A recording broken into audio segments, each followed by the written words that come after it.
Well, good evening. Happy Friday. It is December the 4th, and another episode is in the frying pan of the Ken and Glenn Show, live on a Friday night.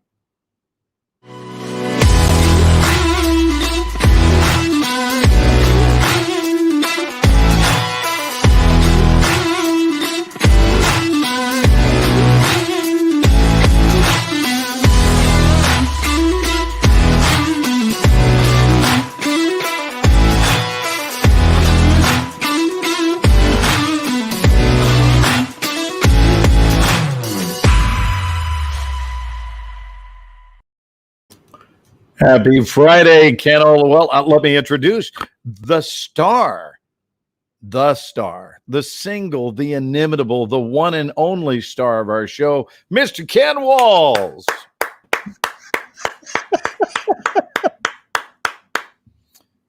All the love be to you, Ken. Oh, dude, man. What's going on? We got Brian Hess.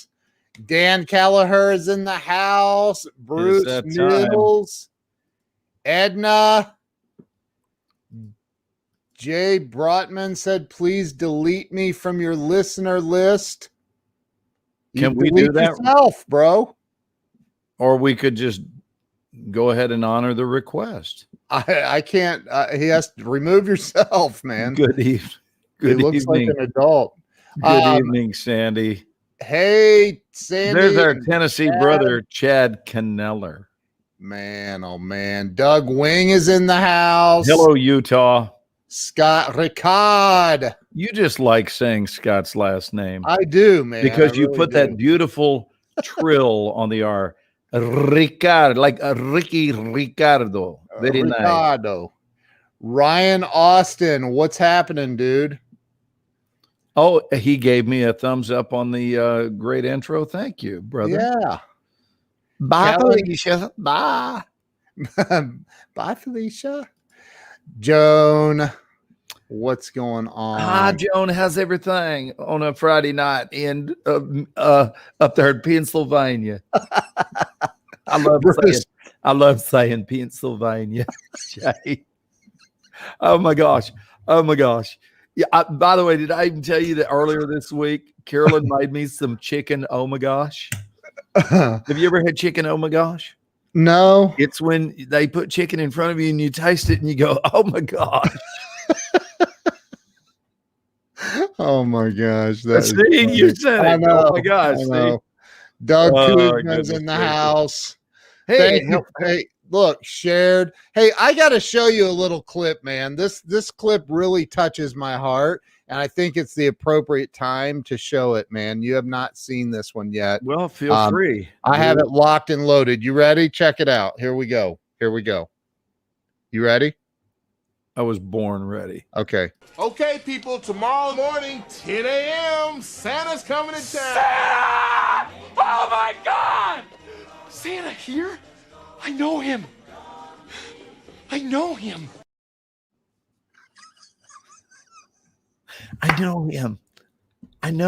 He had a little bit of Jay in his performance. Jay the weatherman. Will Ferrell's the best. I love that other actor doing his damnedest to just sit there and go. I know. That's a special skill set, by the way. You can just look at someone that you know is killing you inside. They're cracking you up, and you just go. I know. I couldn't. The thing is, here's the secret to that. You have to look through them, even if you're making direct eye contact. It's just this, because you're holding a thought, and you're not seeing the funny. Because the minute you see the funny, it's over with. Dude, I don't know how. I've seen you do that. I have no idea how you. Because I just don't think I could. I like to laugh. Wait, Chad wants to know, Glenn, have you watched Mel Gibson's Fat Man movie yet? I was considering it tonight with my son. No, I haven't. Huh. What on earth is Fat Man? Is Mel the star of it? My gosh. Yes, chicken. Oh my gosh. Oh my God. Look what Jamie says. There's a place in San Fran called Good Frickin' Chicken, but unfortunately, it's not that frickin' good. Oh my gosh, good frickin' chicken. Oh my gosh. That's funny. My. Hey, hello from Atlanta, Georgia. Yeah, And dude, where you're down it's there. crazy, man. There's rioting in the streets. There's people carrying signs everywhere, and I'm just a little kid from Texas trying to do a job. There's no rioting in the streets, right? You're now. right, but there's supposed to be. I haven't seen anything. We'll see. But nobody comes down to this hotel. It's just they'd know to do that. No, it's Probably not. Midtown. It's beautiful. It's gorgeous. Let's see. Nell is Santa and sends little turd 12-year-old some coal for Christmas. So little turd asks Hitman Dad to take out Santa. Whoa. Oh, wow. Someone is going to put the hit on Santa. Look at that. Some OMG chicken from Ruby Tuesdays. Wow. Nice. Carol Burnett show had trouble keeping straight faces. Oh my gosh. They did. True. I wish they had something on YouTube from our show, from the show I did with Tim Conway for a year called The Beef, but I don't think there's anything online from it. Well, you talk to everybody and I'll look for it. It's called No, don't do that. Why not? Because it's not there. You sure about that? I'm certain. I've looked it up before. Yeah, but you've never asked me to look it up. But I'm gonna look it up right. It put Tim Conway The Beef, but don't leave to do it. Tim Conway The Beef, right here, and a top of the evening to you, Charles Coachman. Charles Coachman is in the house. Yeah. Let me see if I can find. Oh, Sandy is saying, Georgia, we need to save Senate. You know that. No Grinches this Christmas, please. So that's what it's about. I thought everybody was just in uproar over the fact that we're not back on the air yet. That's with the resident. I thought that's why the whole state of Georgia was in upheaval, is because it's like, we want our resident back. That could be it, dude. Do you think? It's quite possible. Maybe. So Tim Conway. Good evening, Robert Brooker. I don't see. Good evening, Donovan. I told you it wasn't there, dude. I see Tim Conway and Harvey Korman. My Emmy moment. That's funny. The hot dog vendor. That's a funny bit that he used to do. You want a weenie? Is that one going to get us tossed off the air if you play that one? I don't know the copyrights on this stuff, man. I don't know. Hello, Callanan. Hello, Donovan. Donovan, hey. I called Glenn and said, dude, Donovan wants us to go live. He said, well, we can't keep him waiting then. Let's do it. So here we are on yet another Friday evening. Did you title tonight's talk? Do we have a purpose with our lives tonight? I'm thinking, look at there. Perry is so ready. Well, Perry, look how ready I am, sweetheart. I dressed up. I dressed up for the show tonight. I dressed up to receive my COVID test when I landed. I got in today and went straight from the airport to be tested. Hey, should I give him a preview of this week's That's Just Wrong? Do. Okay, well, do it. This one was pretty wild. So I had a 7:25 a.m. flight. And, let me just ask our audience right now, if you have a 7:25 departure, if you have that, where are you at 6:14 a.m.? Getting ready to leave to head towards the airport. At 6:14, if your flight leaves at 7:25, you're just getting ready to leave? 6:14, I would probably be pulling into the airport. Okay. I was going to see if anybody out of else. Columbus, though, dude. It's like we have to dodge. The pilots literally have to dodge cows on the runway as they're taking off. So, I mean, it's not that big. Is the point. Yes, Donovan, I am in ATL.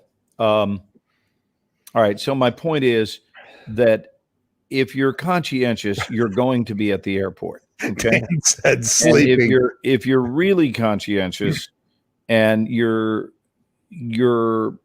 thorough so that you don't have any issues with traveling, since people on this end are waiting for you, you're already through security. Yeah. You're already on the backside of security. And if you're like me, you're at the gate.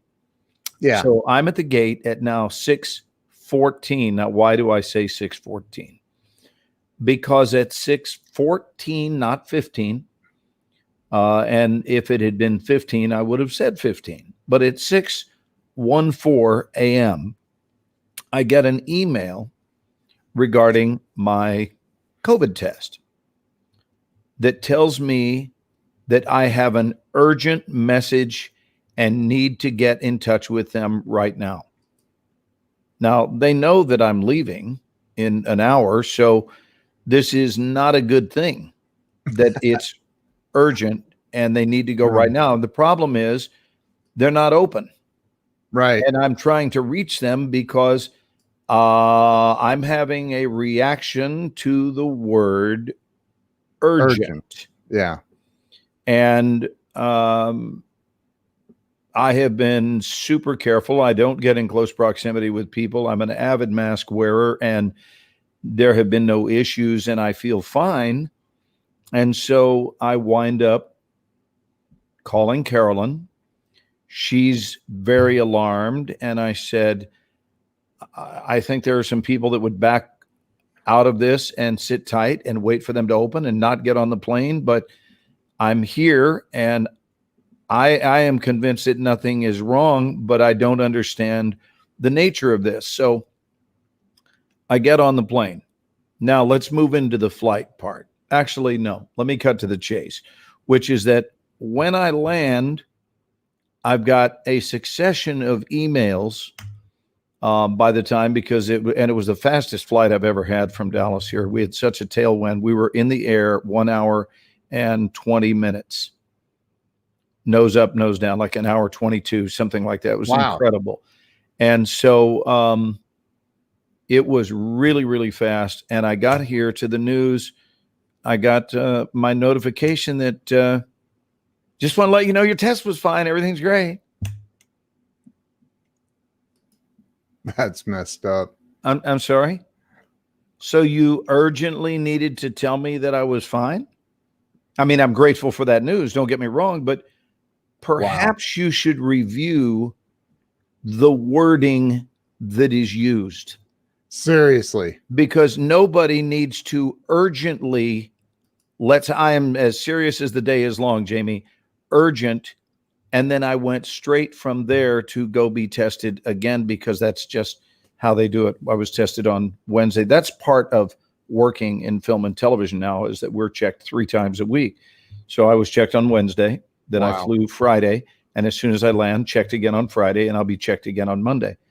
But what a whale of a thing to hear right before you get on a plane, so much so that you don't know what you're supposed to do. And that was the thing. And I've got things that I'm supposed to do in Atlanta, and nobody's getting information to me. And wouldn't it be easier to just, yes, exactly, Chad. Emergency. I just want to let you know that you're fine. Exactly. So it was weird. It was really, really weird. And I landed and I thought, I think I need to bring this to someone's attention, because that is not the way people should be notified that everything is fine. How about all is well, we'll see you in Atlanta? Would be a better start. And this has nothing to do with the program that I'm on, by the way. This is a separate company that does this testing. This has nothing, because I'm in heaven with the show that I'm on. Right. It's great, but maybe we should just do them at the hospital, the fictional hospital that we have. I'm sure we would come up with a better way of notifying people for some stuff. But anyway, that did truly happen. That is just Arlene wrong. says, I'm a nurse and find this hard to believe. Yeah. Well, I've got the text right here. Wow. Yeah, it's pretty wild. Anyway, that's so incredible. then let's take it a step further. So then there's the guy that gets on the plane that's a ways away and decides that he should be the last person on the plane to then go hang out in the bathroom. And the plane can't leave. Like they can't go down the runway with him in there, and he takes his own sweet time. And so, I mean, has anyone heard of pooping before you get on the plane? Now, I understand if you have an urgent need for a bowel movement that could happen mid-flight, but who walks in to poop on the plane as their first act? I'm here. Where's the toilet? And the reason is because they have restrooms that are right there at the gate. But maybe the guy's got a problem. Maybe it's a nervous thing. Okay. Let's go with that story, Ken. Maybe he gets on the plane and then he came and relax. sat down and began coughing, which was the equivalent, and mad coughing, which is the equivalent of someone wielding a sword. In today's world, it would be like a guy going, "I'm going to kill all of you" with a machete, and just the reaction. Marking his space. Who is Facebook user? Oh my God! I'll tell you something though, man. One time I flew from Las Vegas to Ohio, and I had bronchitis, really, really, really, really, really bad. Mm-hmm. And it was bad, but not horribly bad. Mm-hmm. It was not contagious. What I had was not contagious. I made sure, but I had to fly to Ohio that day. And when we got in the air, as we gained altitude, I don't know what it did, but I went from like a pretty bad cough to it wouldn't stop. It would not stop all the way to Ohio, 4.5 hours or whatever it was. I'm with you. And like everybody was worried about me. Like the flight attendant, "Sir, can I get you anything?" I was sitting in first class. What can I? I'm like, just no, leave me alone. And there's some dude next to me, and he's looking at me like, "Dude, what are you doing on this flight? What's wrong with you?" And anyway.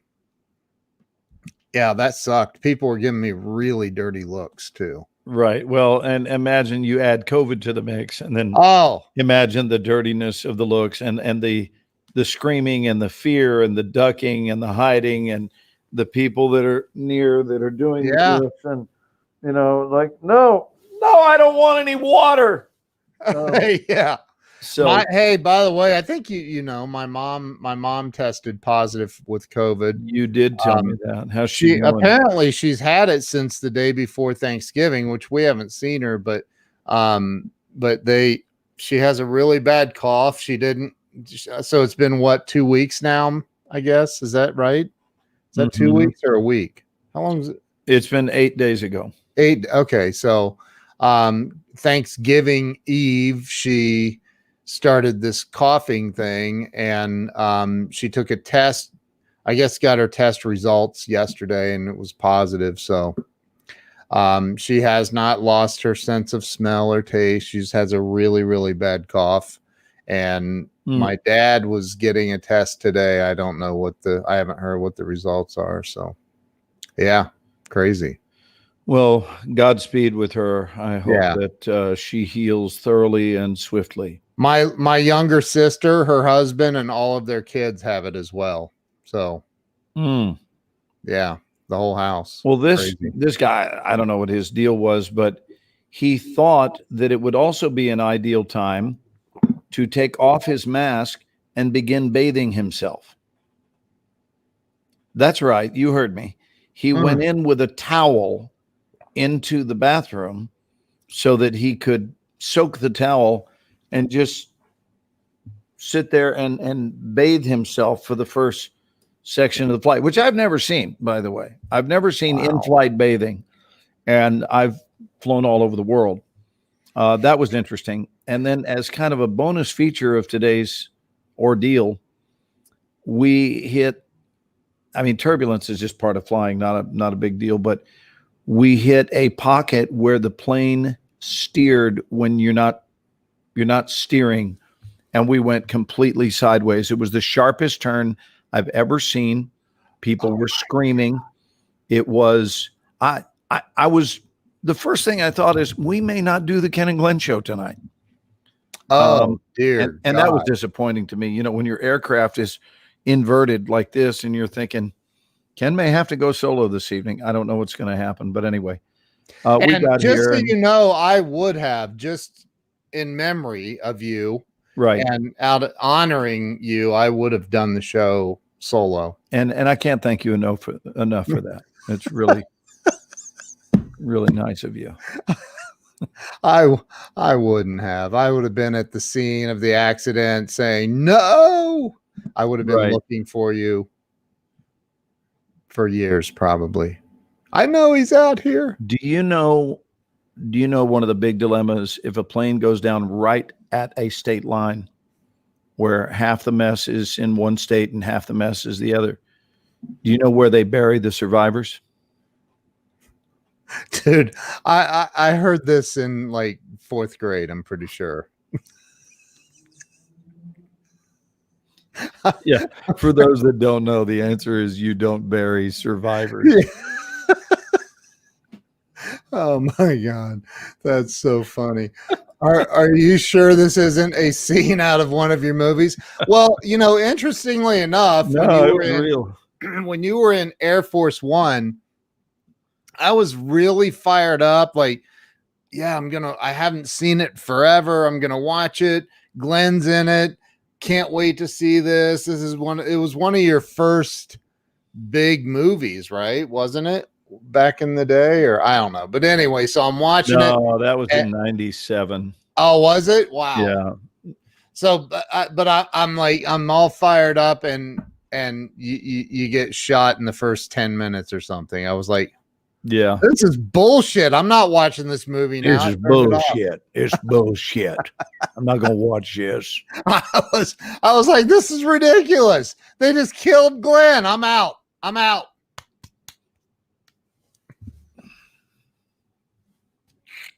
Off. I think I may have canceled Netflix that night.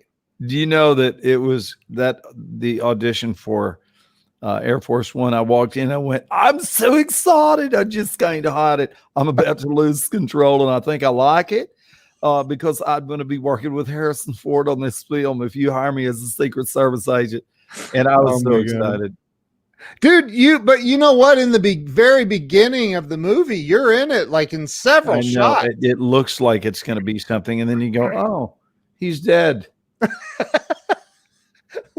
Literally, I think it was like 10 minutes in or something. I mean, it was like, wow, this is a good role for Glenn. I'm sorry. I'm sorry. What just happened? I was like, that is ridiculous. Hold it. Why Chad sending you healing energy? Why? Hold it. Where did I miss something? Chad is sick. Is Chad sick? Did Chad say he's sick? Chad, we're sending you. I've had COVID for last week. Whoa. Lost smell, taste about 3 days ago. The first 4 days were rough. Wife and 3 kiddos haven't had any symptoms, and I've been around them all. The upside is I've lost 5 pounds. Wow, dude. Goodness, how long's it been since Chad. We saw Chad? How it's been? We saw Chad 5 weeks ago. Oh, 5 weeks ago. All right. Well, thanks for not giving it to us, Chad. Appreciate that. Actually, and feel better, bro. I can tell you the exact date we saw Chad. We saw Chad on Halloween Day. That's right. We saw him October 31st, Saturday, October 31st. Yeah. Right? Because you got in on Friday night. We had dinner in Nashville, and then Chad came and met us for breakfast, which was really cool. Glenn went 55 years deep in for that. Into his bag of jokes for that one. Yeah, it's true, Charles. That's about right. I think I first heard that one when I was 8. That's funny, dude. Hey, Ken, what other really ancient jokes do we know? Like ancient jokes. Does any? And I'm asking our audience. Who is Facebook user? Who are you? Who are you? Click the little link that says So register Facebook me with user did not lose their taste, but they did lose their sense of humor. Maybe they. I wonder if anyone who's sick has ever lost their taste in people. Well, then I had a long time ago. So I got there was this one time at band camp. No, so this one time at band. Yeah. So I was on a flight from Charleston, West Virginia to Nashville, and it was one of those little puddle jumper planes, right? I think it held 30 people or something. I don't know. It was a small plane. And the back seat in the plane was a bench all the way across. And they sat, I think, 3 or 4 people there. So I forget what, but that was the very back of the plane. Mm-hmm. And or was that on an island hopper? I know. I think it was going to Nashville. And we went through I feel too dressed up, Ken. Horrible storm. Yeah. Dress down a little bit, man. You're making me feel insecure. I'm kidding. No, you're not. So we went through this terrible storm. I mean, and everybody has a story about going through really bad turbulence. Mm-hmm. But this was on a completely different level. I have never been through turbulence like this. It was like Gilligan's Island. Not even in a marriage? Okay. So it was really bad. I mean, and we hit a pocket, and there's like, I'm sitting next to it's Dan Altmeyer. StreamYard hates me, but Dan Altmeyer, I did the StreamYard.com/Facebook and it can't smell me. That is so funny. So we hit a pocket of, I guess it's hitting a pocket of cold air. I don't know what is, but the plane, like, all of a sudden just drops. Like it drops like a rock. And my brother-in-law. That's comforting. Yeah. So anyway, it was horrifying. And there was a minister in the back that was praying. My ex was sitting there in tears. There were a lot of people screaming and crying on this flight. I am not kidding. I may or may not have been one of them. I will never disclose that. But anyway, and there's this other woman that's with the minister that's speaking in tongues. Like, she's literally speaking in tongues. And I'm like, gosh. Yeah. And I'm like, we're dead. We're going to die. This is it. It's over. I'm going to die on this shitty little airplane over the mountains of wherever we were. And it's over. And I can't believe we made it. I've never been on a flight like that. And I swore I rented a car and drove back. I said, I'll never fly again, ever. I did. I have since then, but it was brutal. It was brutal. Anyway, so yeah, that's my flying story. It was, somewhat uneventful. Nate said, what movie? It says, I know, dude. Chad says, why did the boy wash his clothes in Tide? And the answer is because it was too cold to wash them outside.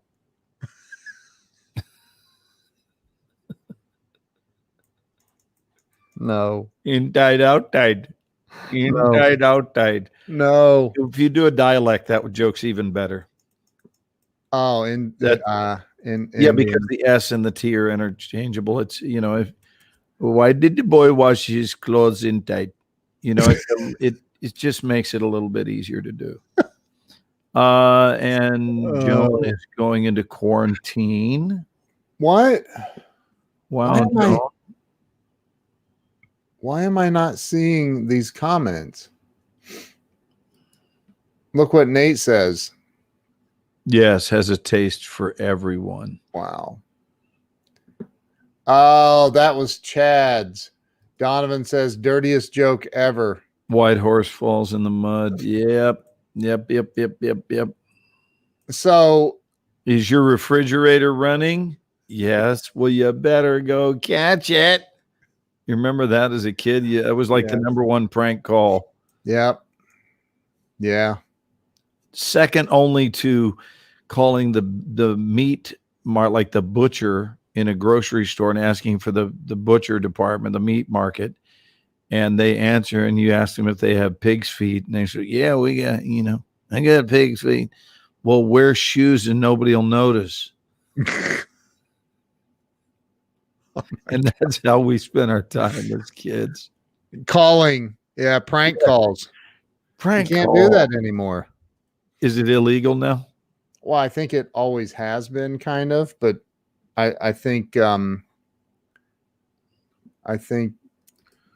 worst flight ever was out of Wisconsin, and my flight did several drops like you described. I was on a business trip, and I was green for the next couple of days. Yeah, that's a terrible, terrible, terrible thing, man. It's really a disturbing feeling, but it certainly helps you get your priorities in line. Ben Gay III, how you doing, man? Good to see you, Ben. Strong stuff. We haven't even gotten to our strong stuff, Ben. No. Strong stuff doesn't usually come until at least 45 minutes into the show. We're just getting warmed up. And then one of us, and it's actually becomes funny. It's actually Ken usually, and he'll just start crying. He'll just get emotional. Yeah, I do that all the time.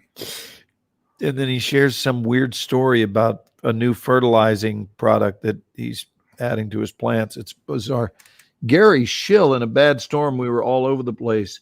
Whoa. Everybody was screaming and praying. I was in the last row right across from the flight attendant. I asked her for a bag of peanuts, and every time the plane dropped, I popped a bag of peanuts. There was a guy from India next to me praying in Hindu with a very heavy Indian accent. When I would pop the bag of peanuts, he would get upset and ask me in his heavy accent, why do you keep doing this? I felt if I was going to die, I got to have some fun. Gary. We attract the greatest audience. That is so funny. Any show online, Ken. We do. That's my buddy Gary out of Austin. Oh, goodness gracious. That is funny. I was flying over Albuquerque one night. One day. I was one trip to LA, not night. One trip to LA. I was flying over Albuquerque, and it was on an airline called Texas International. That alone should have been the red flag, but it had a stop in Albuquerque, and I was in my early 20s, and you could get flights to LA for like $49. Yeah. And all you had to do was just stop over in Albuquerque for an hour. And when you're in your early 20s, and you got a wife and you got kids and everything, it's like $49 to get me to LA. Yes, please. Now I don't want any part of it, but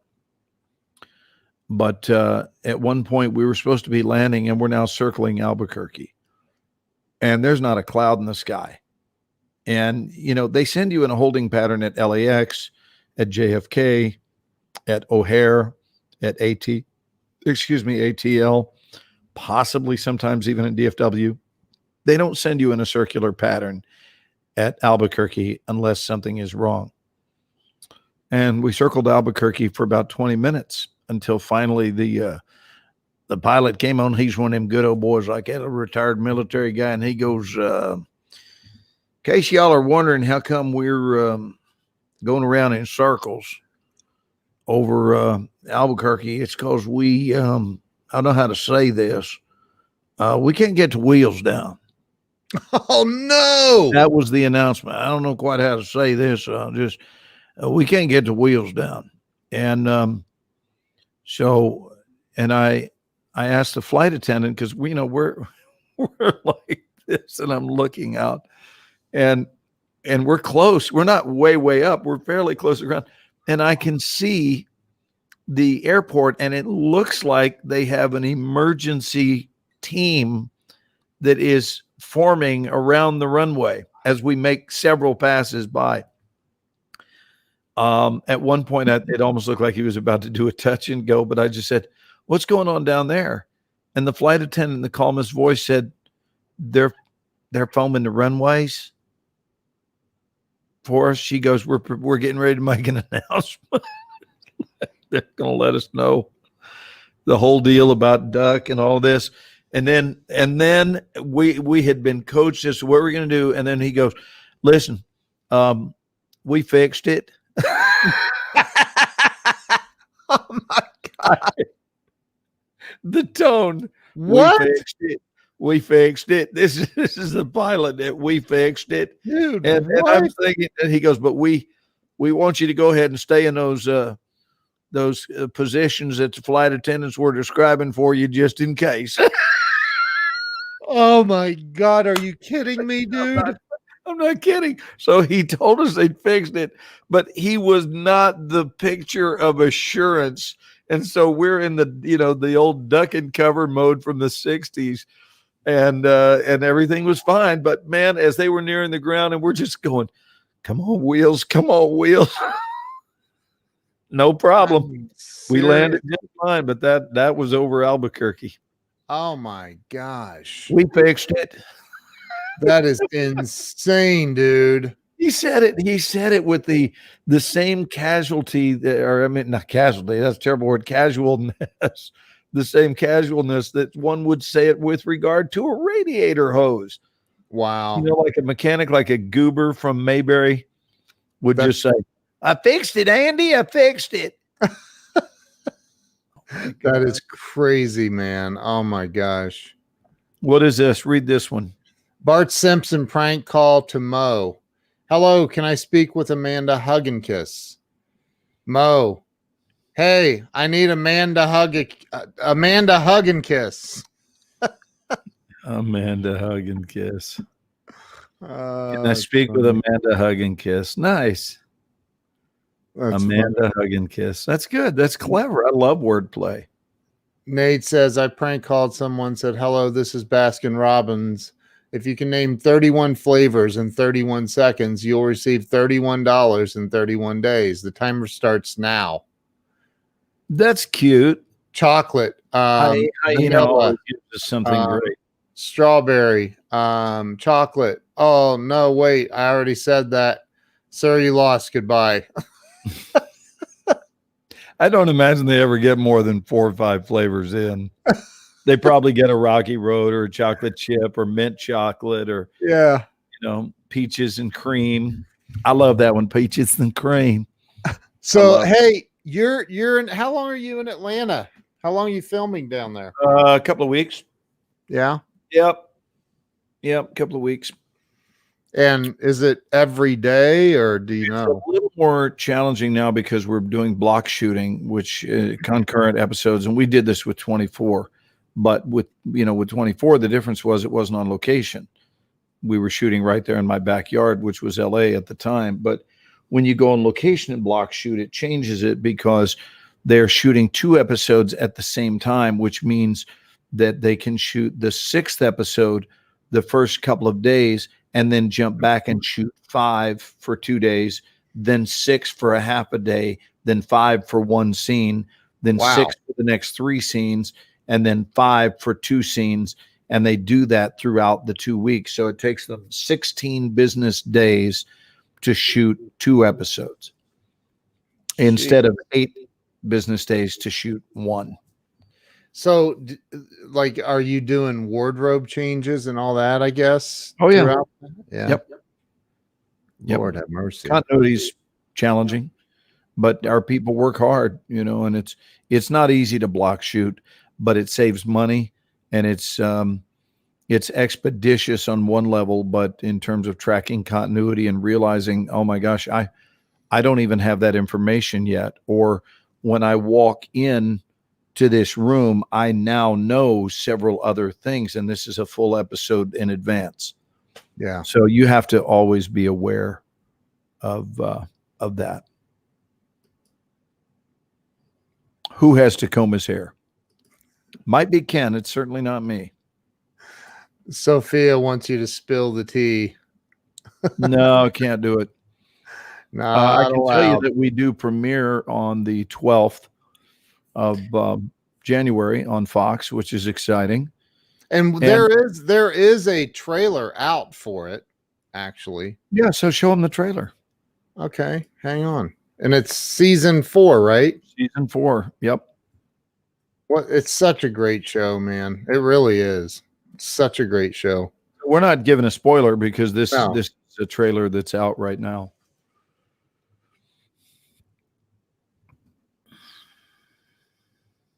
Here we go. Did I find it? The answer, Sandy, is the limo. Yes, although today it wasn't. Today was production van, but normally it's a limo at the airport to and from. But they had to pick me up in a van because they had to take me over to the medical facility for our testing today. It's crazy. They're very efficient on this show. Just So, amazing. excuse me. Let me find. Let me share audio. Happy Friday, everybody. Yeah, happy Friday, man. Happy This was Friday. a Chipotle Friday for me, Keno. Huh? I've got a Chipotle right across the street, and I went over for a lovely salad, little chicken salad. Nice. Why is this not? Hold on. I'm trying to. Okay, so I need to. There we go. Okay. Here we go. It's a short. Yeah. It's promo. 30 seconds. These were our colleagues and our friends, healthcare workers who died in the line of duty. I know what I stand for. We need help. I know what I'm fighting for. First tenet of our profession, do no harm. Tough times come. They always will. When they do, Conrad, I want you by my side. The Resident returns this January on Fox. Well, there's a little tease there that tells you what's up toward the end. So that's kind of cool. You're muted, Bubba. I said, and you're still not allowed to talk about it. So, yeah, corporate greed in the medical industry. Yes. Happy Friday. Hello, Ed. So, I think that what we should talk about, because what did I call the show The tonight? value of a moment. The value of a moment. Yeah. I see. I have my Grow Live Academy, and I teach a lot in there about how to connect with people, how to make bigger connections, how to, grow those relationships, and really have a better life, really, through not just live streaming. Hey, Cameron, how are you? Hey, Cameron. And so, I think I see so many people today. I'll give you an example. Today, I'm talking to Jennifer Moran. I love Jen. We You all know love that. Jennifer. She's amazing. Love Jen. And I'm on the phone, and Mark Victor Hansen calls me. Mark is the co-creator of Chicken Soup for the Soul. He sold 600 million books. He's a bigwig. And I said, "Hey, Jen, Mark Victor Hansen is calling me. Let me call you back." And she goes, "Oh, okay." I go, "Thanks." And She figured it out, huh? I click over and answer the call, and I talk to Mark and his wife for a minute, or about 10, Crystal. 15 minutes. And then I call Jen back. She answers and says, "Well, I see where I rank on the scale of people," or whatever. I said, "Jen, he's hard to get a hold of. He was returning a call, blah, blah, blah. And you and I we talk almost every day." And she's like, "I would have done the same exact thing. Okay. I would have done the same exact thing. So don't feel bad. I'm just busting your chops." So, yeah. Question: how do you best share the the LinkedIn live link for people to find the live. Down, I think underneath, down at the bottom, it should say share. And then I think I honestly, Cameron, I don't have the answer to that. But yes, Jennifer Moran does rock Chad Kneller. I agree. And speaking of share, can you share it to the 2 Extra Mile groups? Because I tried and I could only share it to my main page. Just, I don't understand. It gets moody. Sometimes it'll let me do it and sometimes it doesn't. I'll share it to all kinds of groups, dude. I will share it to all kinds of groups, but I will definitely share it there as well. Extra Mile, that one. There's West. Yeah, dude. Yeah, there we go. So I think, you know, people. There's Joel Boer. How are you doing, Joel? So, you know, look, when and that's an example. Like I'm not, if you call me, I'm more than likely, unless I'm really into like I'm not sending you to voicemail.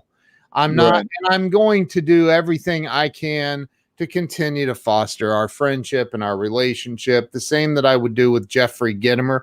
By the way, the new book, Go Live, Jeffrey Gitomer's new book, Go Live, came out yesterday. And I wrote one of the opening chapters in that book, and it's already #1 on Amazon and new releases. So nice. Yeah, it's amazing. So I'm so honored to be a part of that, man. On that note about sending things to voicemail, may I piggyback on your take? I'd love to hear. Here, I'm setting the stage, if I may. May I continue? Just let me put a couple more pieces in place. So people want more out of life. They want more money, recognition, fame, fortune, happiness, joy. They want all of these things. We all do. Every single one of us wants more joy and happiness in life. Would you agree or disagree? I want to listen to your monologue. Okay. We all want more out of life. Most people. Mm-hmm.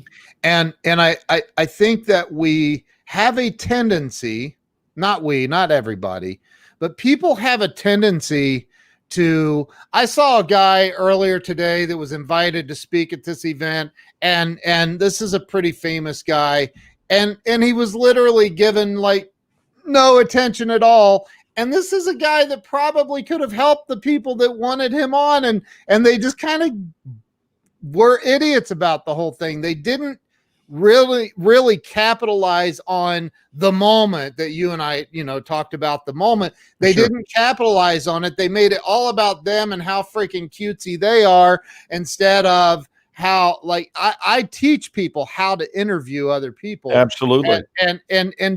I see people do this. They'll make an interview. The interviewer makes it all about them and not the interviewee. And it's like, dude, what are you doing? You're a jack. One of the biggest.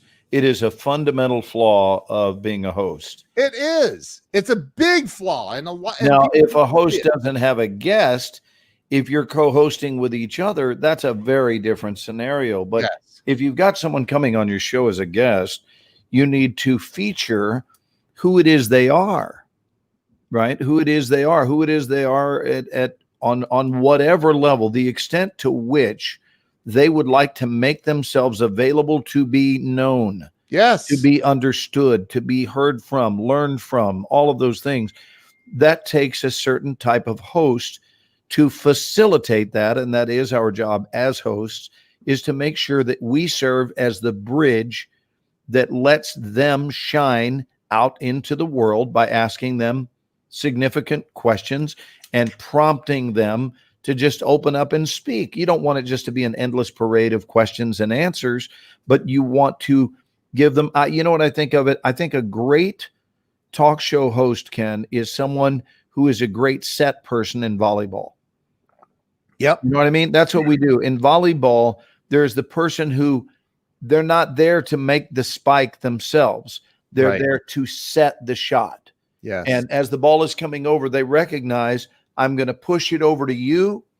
You are going to set the shot, and the next person's going to come in for what they hope will be the stuff, the slam, the kill shot. But you have to know how to do that, and that's an art form.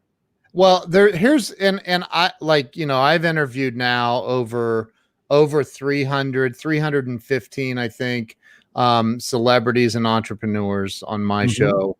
And in the beginning, I can remember thinking, oh my gosh, I can't do Jay. Yes, you can. Oh my gosh. Oh my gosh. Oh my gosh. There it is.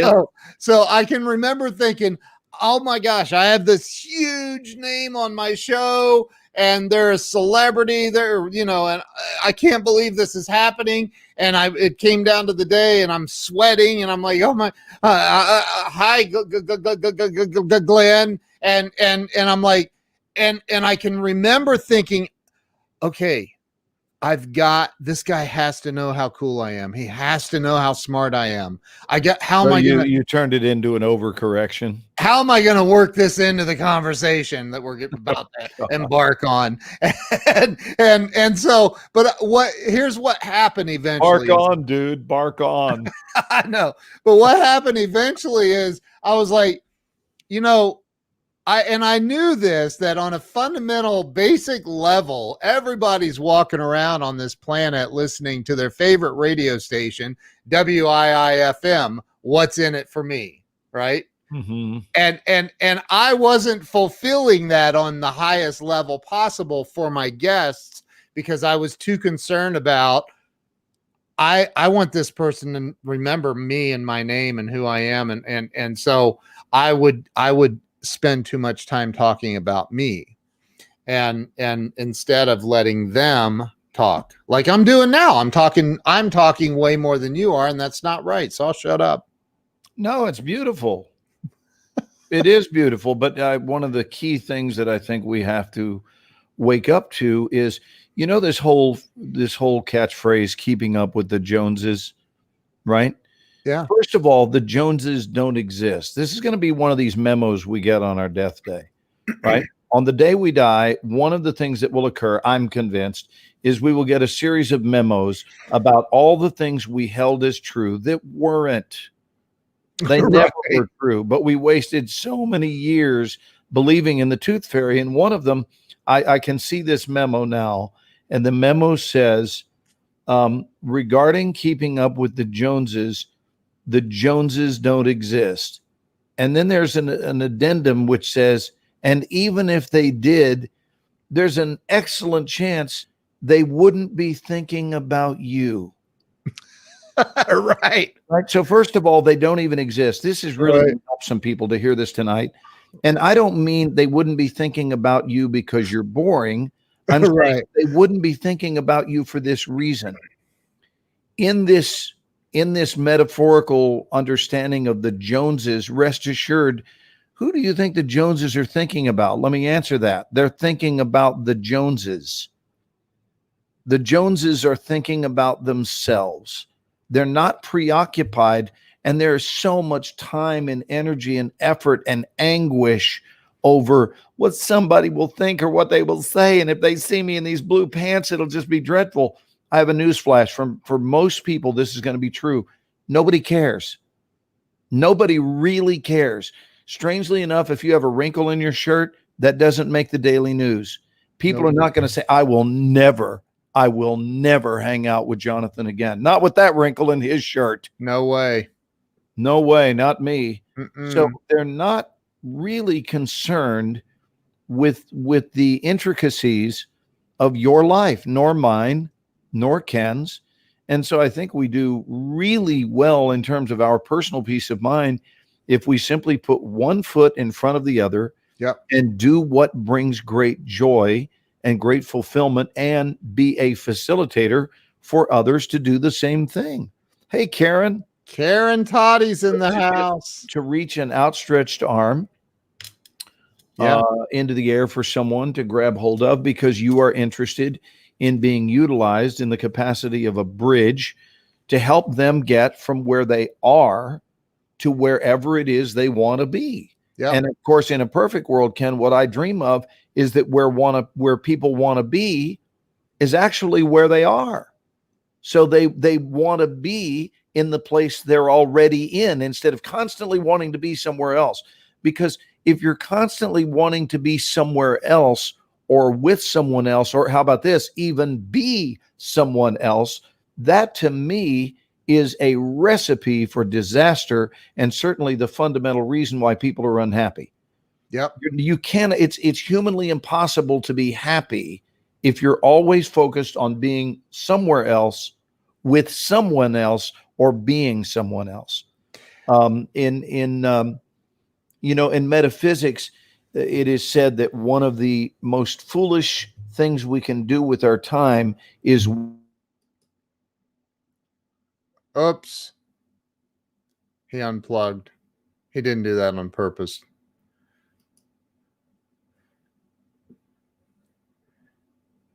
I can't hear you. Hey, click the unmute button on StreamYard.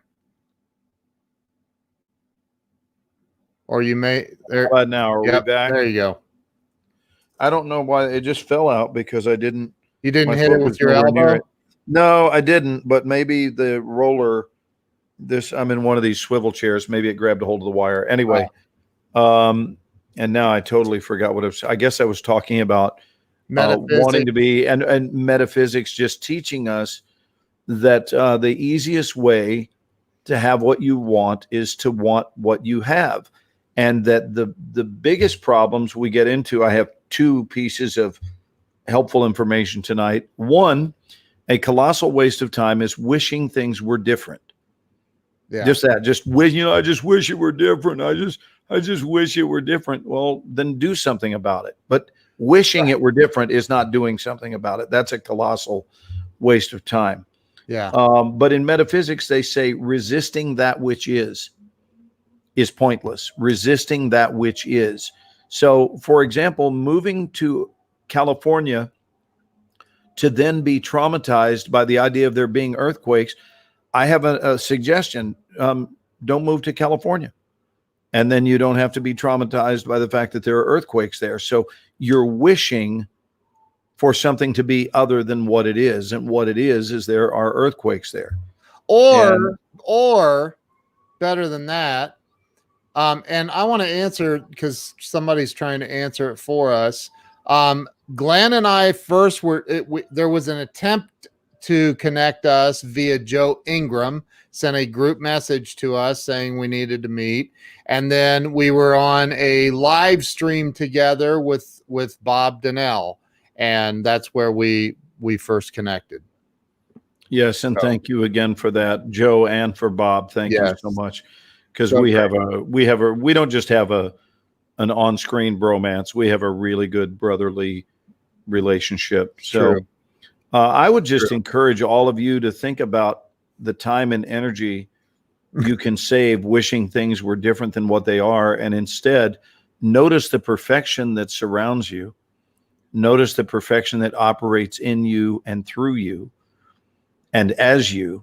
Yeah. And celebrate the laundry list of things that are beautiful about your life, huh, Ken? That's right, dude. I mean, celebrate what's beautiful instead of your eye line's off. Down. Is it? Well, I'm not in my house, so I don't have. How about now? Is that a little better? Down. No, you want to move your eyes down. There you go. Okay. All right. Little over to your right. Little to your right. Right there. Perfect. There it is. Okay. You got it. I don't know how mine is. Let me look at you. Bring it out a little bit toward camera. Bring it in toward camera, rather. That's good. And a little higher. A little higher. Bring your chin up. Oh, there it is. There it is. Nice. Really? Yeah. Wow. Absolutely. Or are you trying to roll your eyes to see if it works? Yeah. Right. There you are. Pretty close to. Yeah. Wow. So, these are little games we can play. These are adult men behaving this way in their respective locations. That's right. So he says talking about Grant Cardone, talked about this yesterday. Make a decision and then choose the direction and go. Exactly. Totally agree. Make a decision. I literally, I've been thinking about writing a book on making a decision because the most difficult thing for people to do is make the decision. For example, you move to California unknowing that there's a communist governor and unknowing that there is the taxes are higher than any nation in the world in California, and unknowing that there are earthquakes, and then you sit around and you complain about it. Here's an idea. You're not a tree. Right. Move. It's not like you're stuck in the middle of the redwood forest and you have nowhere to go. Pack up your stuff and move. Right. A tree doesn't have that option. A tree does not have that option. So move. Have you made this? Nate is quoting from a great movie, dude. There is a great movie with Alec Baldwin, who I got to look this up. Glenn Ross. Yes. Have you seen it? Can you name the? Dude, come on. I'm an actor. I didn't know. Glenn Ross is one of the greats, one of the greatest plays ever. Alec Baldwin and Jack Lemmon and Kevin Spacey. And I'm trying to think who else is in the movie. Who's the guy that he's like, boss? Is it Alan Arkin? Alan Arkin is in it, but who's the guy where he says where Alec Baldwin goes, you see this watch? You see this watch? This watch costs more than your car. he's got the Boston accent. Give me the leads. Give me the leads. Yeah. The leads are weak. Right. The leads are weak. You're weak. He dropped Glenn Ross. Or as they say in New York, Glenn Ross. Yeah. I don't know what it is, Ken, but I got to say, when I'm going to talk this way, if I allow my eyes to just relax, it's amazing how it makes that voice come out so easily, And when I open my eyes, all of a sudden I can't do it, right? You got to have like this. All of a sudden, the leads. Give me a break for a minute. Oh, that's funny. Coffee is for closers. Nice, Mark. What does Robert say here? Look, Charles Coachman. That's funny. I wasn't thinking about it. I literally started the book and then decided not to finish it. See, that's a decision. Like, not making a decision is still a decision. Yes, it is. It's a decision to practice inaction. And Karen is leaving. That's her saying bye. Bye, Felicia.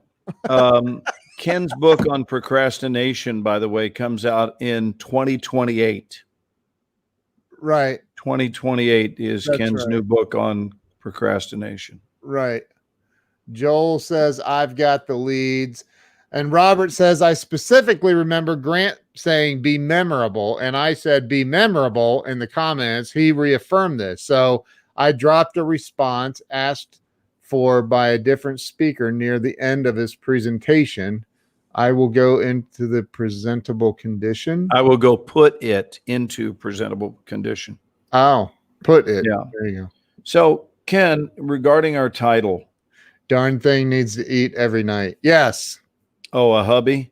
A hubby needs to eat? Yeah, she's got to go feed her hubby. So, she's such a good lady.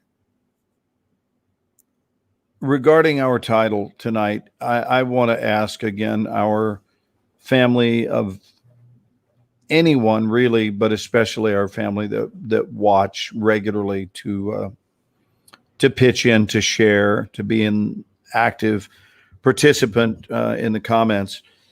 But do you believe, and I will start by saying I do and have my entire life, I believe this, that this moment that we're in at any time, whether it's this moment, watch this, or this one, or this, or this, or this, or this, right, or this one, and so forth, that no matter where you are, that it could be this very next moment that changes everything.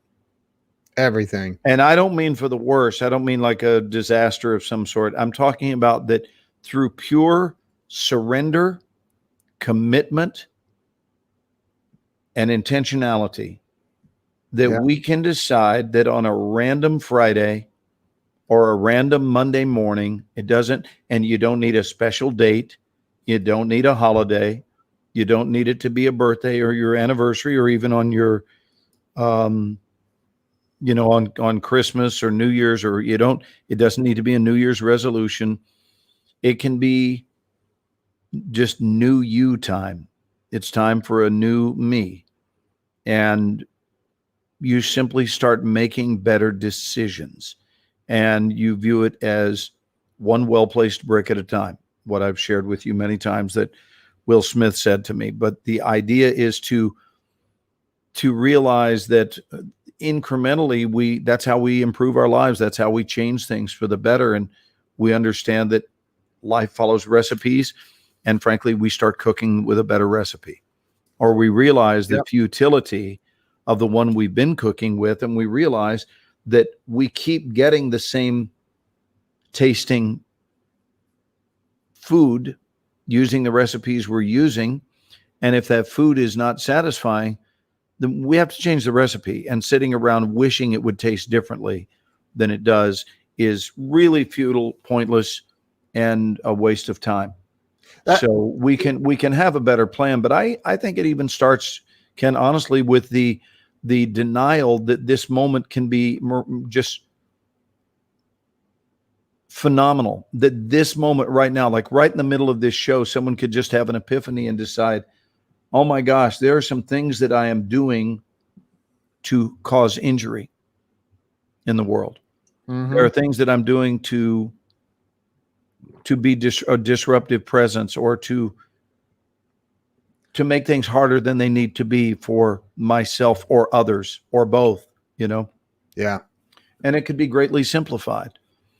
And I think that's what it comes down to, is the simplification of life is not much more than a whole lot of really love-centered decisions made one moment at a time, not just one day at a time.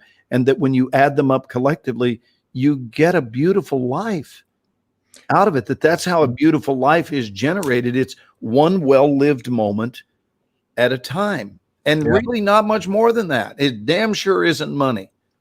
It damn sure isn't money, because I've known too many really wealthy people who did not have corresponding joy. Right. So the money, it's been said that money exaggerates a pre-existing condition. I happen to believe in that. So you're going to have to recognize happy, not go find it, right? So give up your search for happy and just realize that happy's available right here, no matter where you are. I happen to be in a hotel in Atlanta, but maybe it's somewhere in Des Moines tonight for you. And you're sitting in your 1-bedroom apartment and realizing, I'm warm. I have food in my belly. There's someone sitting right over there that I love very much and that loves me. Or there's nobody there in your house with you, but you realize, I like the way I show up in the world. I like what I bring this world in terms of love and energy and kindness and a helping hand. And I think that to me is the essence of life.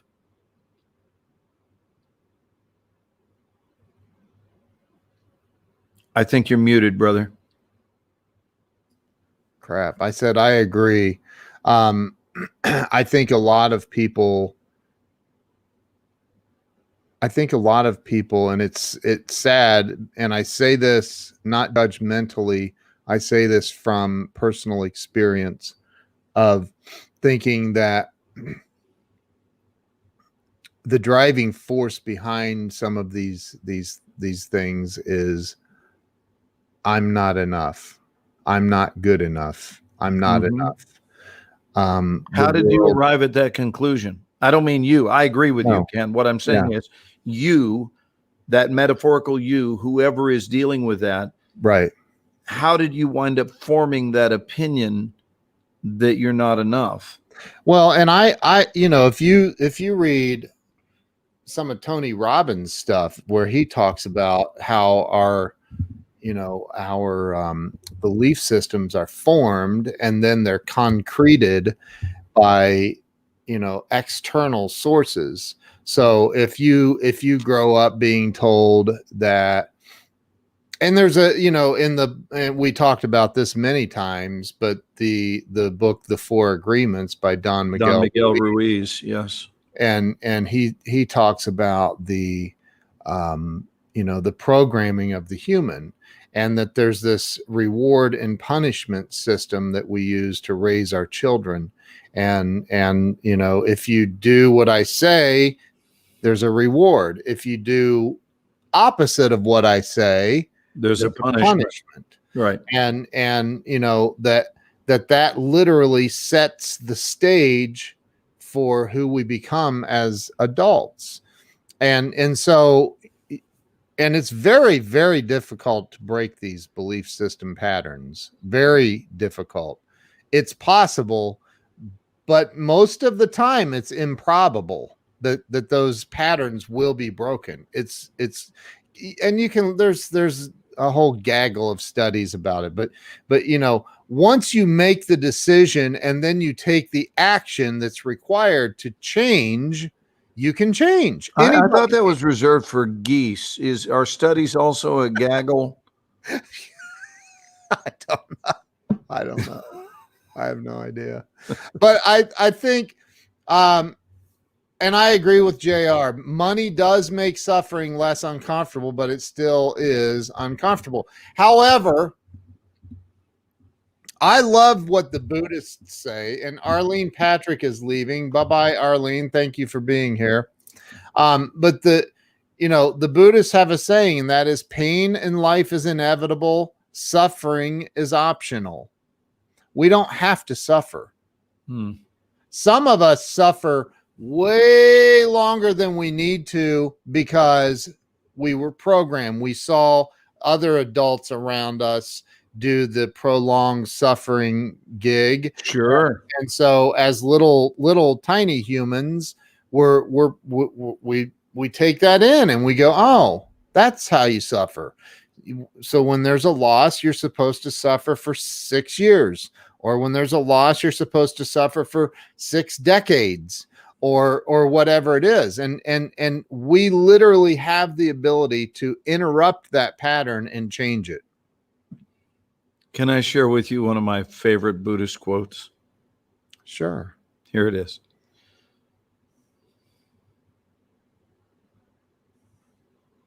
That was it. Just sitting, being still with a smile on your face. You know what? Sometimes that's probably. I quote that all the time. Just, yeah. It's amazing how effective that can be if you just feed the moment some silence. Yeah. Yeah. Instead of, well, I can't believe he did all that. That's just not right. Not fair. Damn it. What a jerk. And someone goes, yeah, well, It just seems like such a better way to handle it. Instead of going, they should have told me that they were out of size 10.5. It's not right. So let me get this straight. You're upset because they didn't make your precious shoe size requirements their extreme priority. And that's what you are bent out of shape about right now. You know, you brought up shoes, so I'm going to say this. We lost a great person this past week, Tony Hsieh, who is, he was the founder of Zappos. Did you ever meet Tony? We hung out together all the time.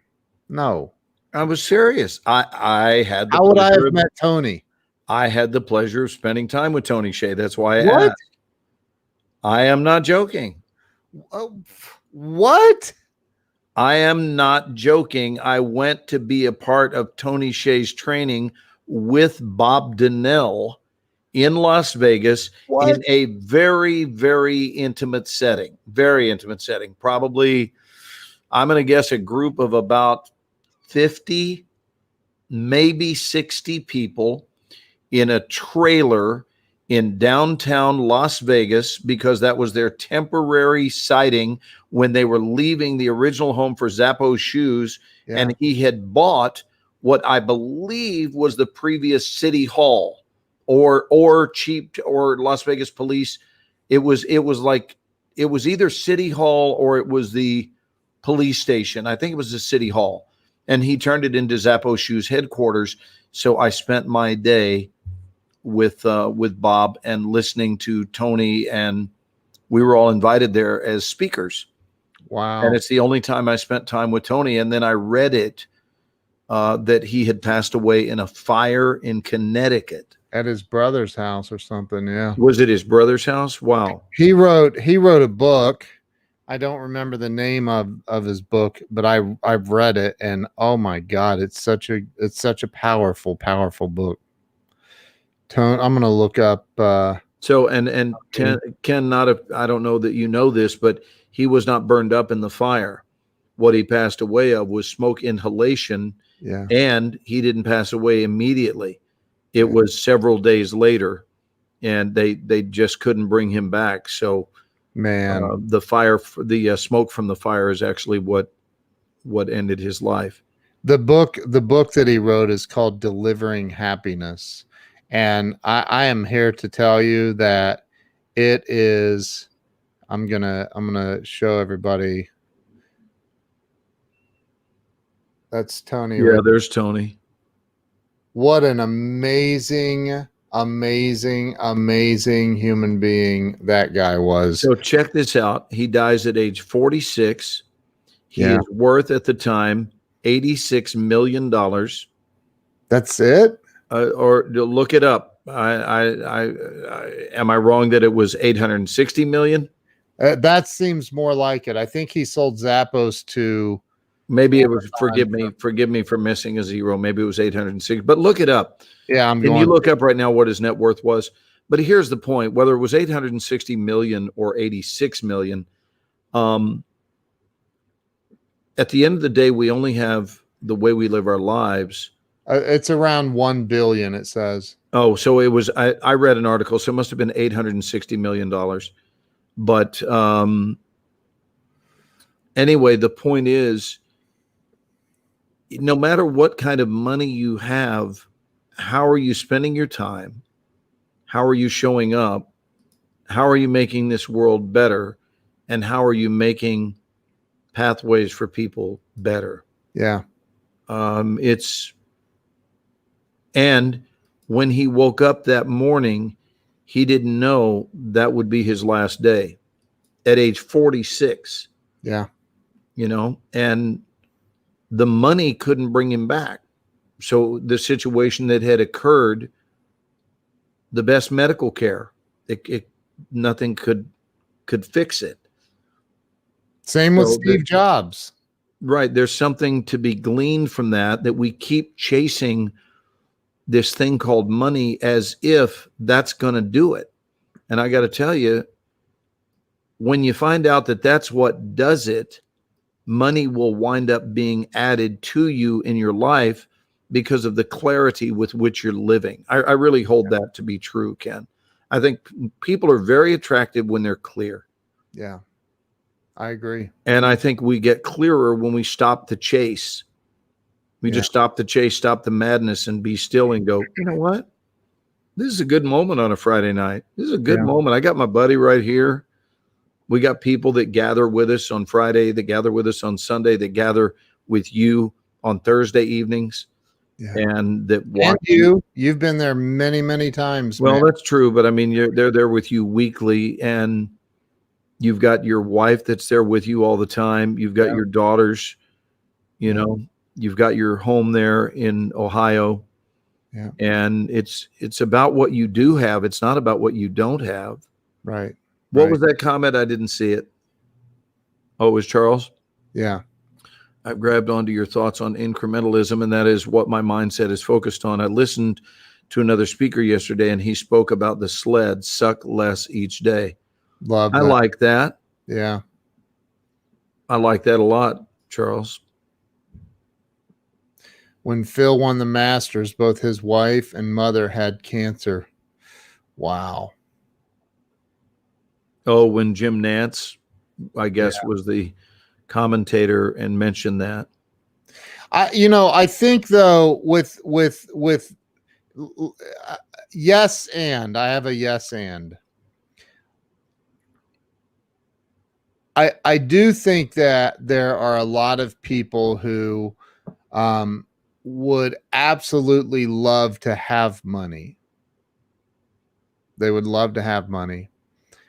And they may even rationalize or justify their lack by saying things like, well, I don't chase money, because they may have some sort of a money block, a false, a block or a bad blueprint on it or something going on. Money is the root of all evil. Right. Or rich people are evil and whatever. But, I think that I mean, I've been incredibly homeless level broke, and I've been incredibly well off financially, incredibly. And I can tell you that it's way, way better having money. You're still going to have problems. You still face challenges, but having money is a good thing. It's not a bad thing. And so I would encourage people, don't try to rationalize staying broke. I believe that it's your God-given right and responsibility to make more money. You can't hardly do much for the world if you're broke. Yeah. Am I wrong? Do you think I'm wrong? But I'm with you on that. So don't try to rationalize, is I guess what I'm saying is don't rationalize staying stuck and broke because there is more available, and you've got, but it comes incrementally, moment by moment, being present in the moment and pursuing something worthy, like maybe not pursuing money, but pursuing, I shouldn't say pursue around you. I know that, but look, I was going to wait for you to. I know, but still, like having and I know you don't like to use the word goal, but having a greater purpose for your life. You're here for a reason. You say it all the time. Like, you outswam 500 million sperm to be here. You won the greatest race of your life, and you showed up to be average and broke. No. My God, you're a champion. You come out of the womb a freaking champion, and then you live a life of mediocrity. Yeah. And it's like, what? That's not what life's about. That's not what it's about. It's interesting. It's almost as though, wow. It's almost as though there was this woman in the world whose name was Eocrity, and her parents said, I want you to meet Eocrity.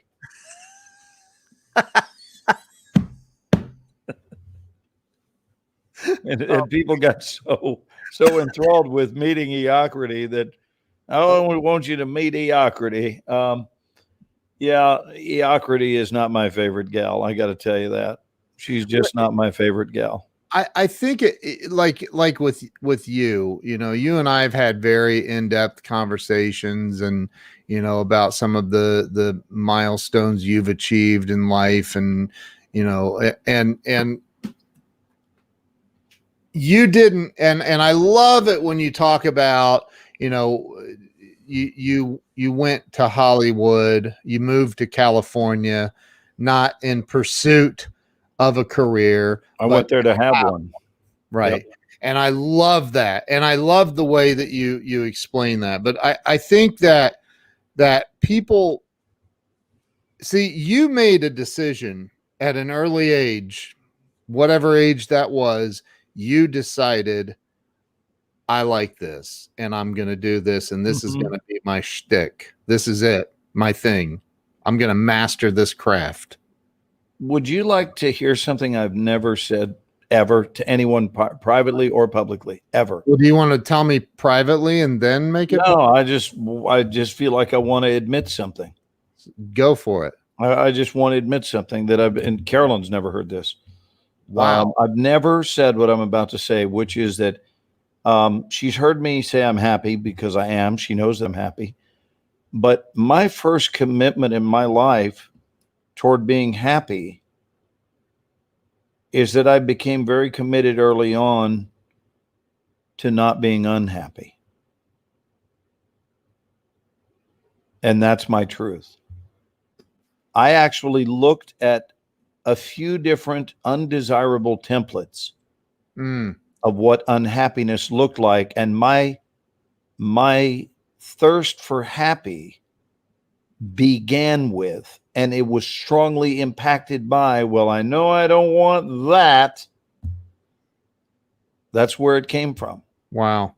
So I'm really thankful for those, what I will label as inverted role models, for showing me exactly what I was crystal clear I did not want. Wow. I'm crystal clear. Like that was removed from the equation for me.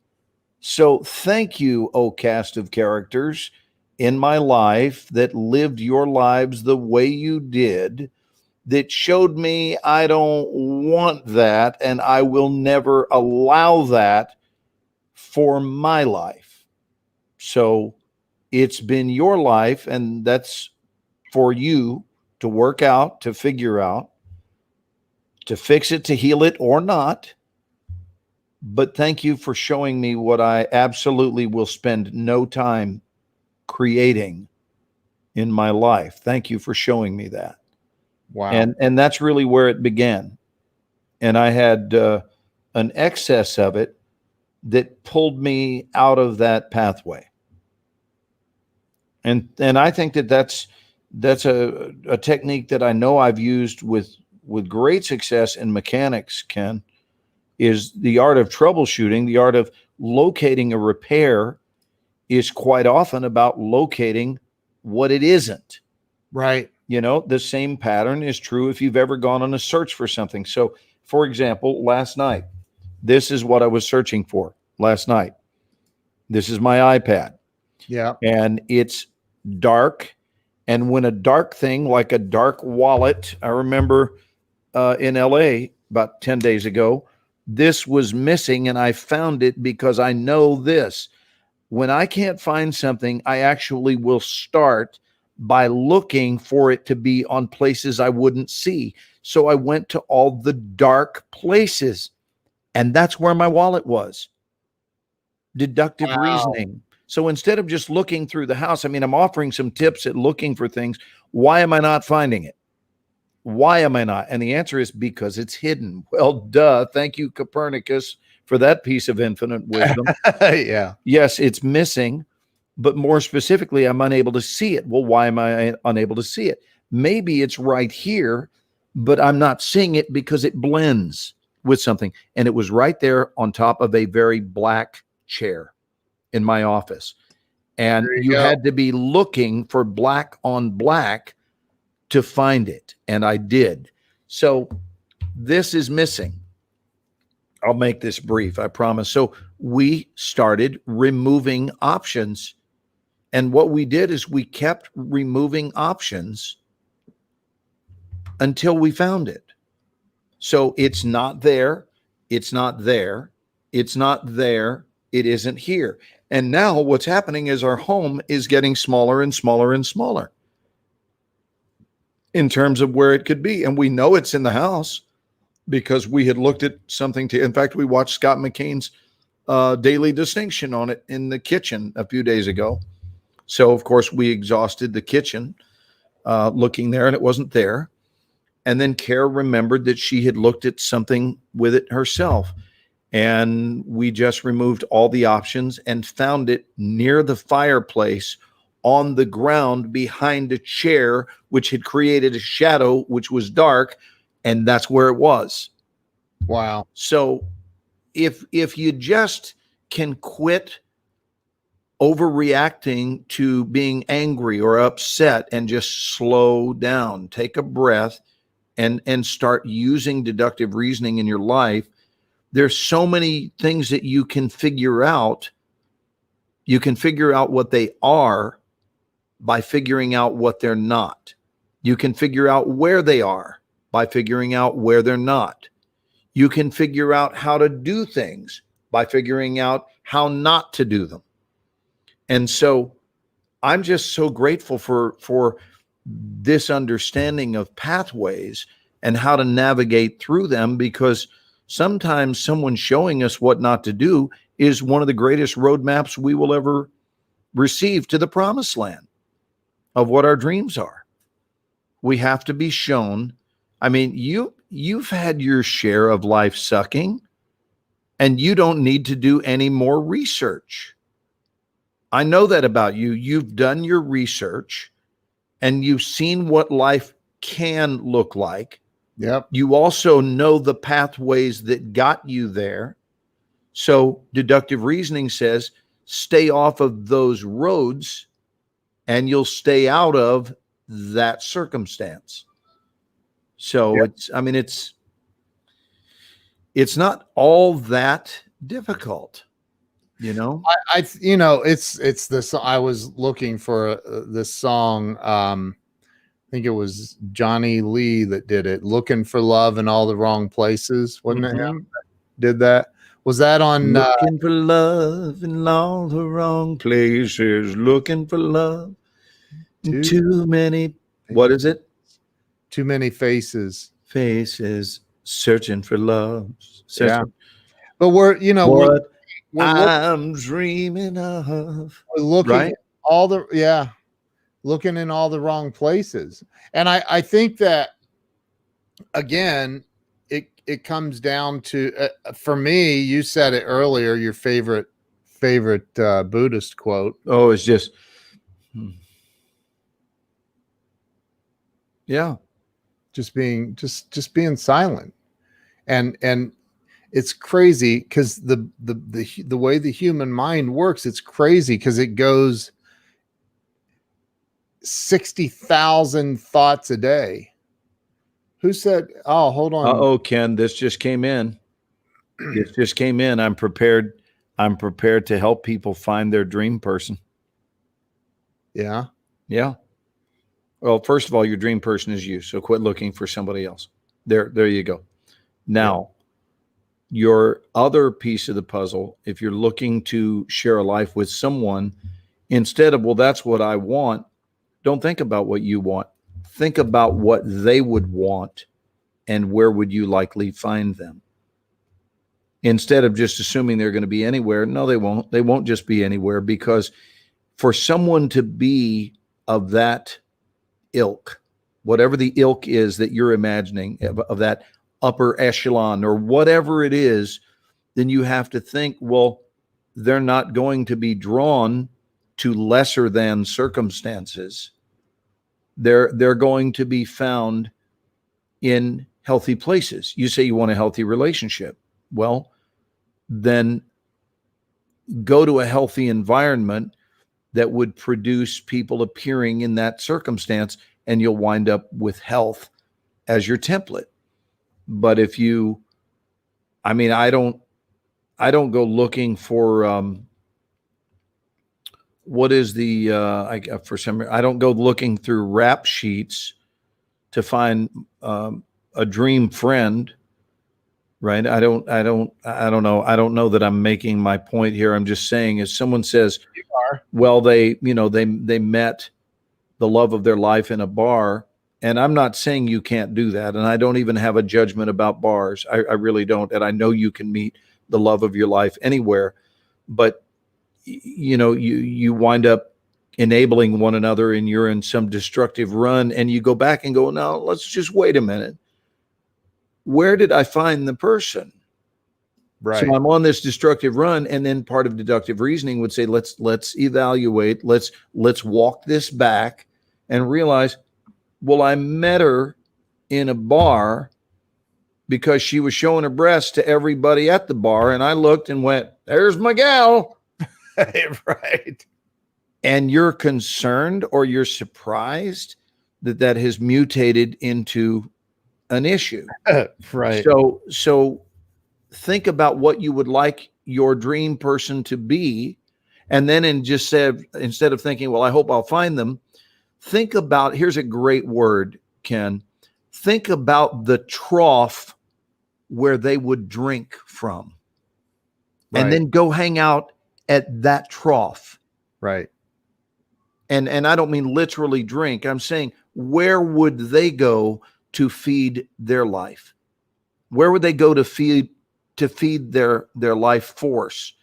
And if you go hang out near the trough, you'll wind up seeing the people that drink from those troughs. And then it won't be so disappointing when you wind up with someone that drinks from a much from an unhealthier trough than what you're dreaming of. Hopefully that makes sense. I don't know. Yep. I was way ahead of the whole swipe left, swipe right curve. I got into my relationships so very young. Are dating apps any better where one dreams a person they never met, but they've seen their photos? Read that one more time. I want to follow that. Are dating apps any better? ? Where one dreams, I assume, of a person they've never met, but they've seen their photos. No, interesting question. I'm not sure. I think that once you're ready, or once you're, I mean, here's the thing about relationships that I think too many people don't understand. There's a great book called The Road Less Traveled.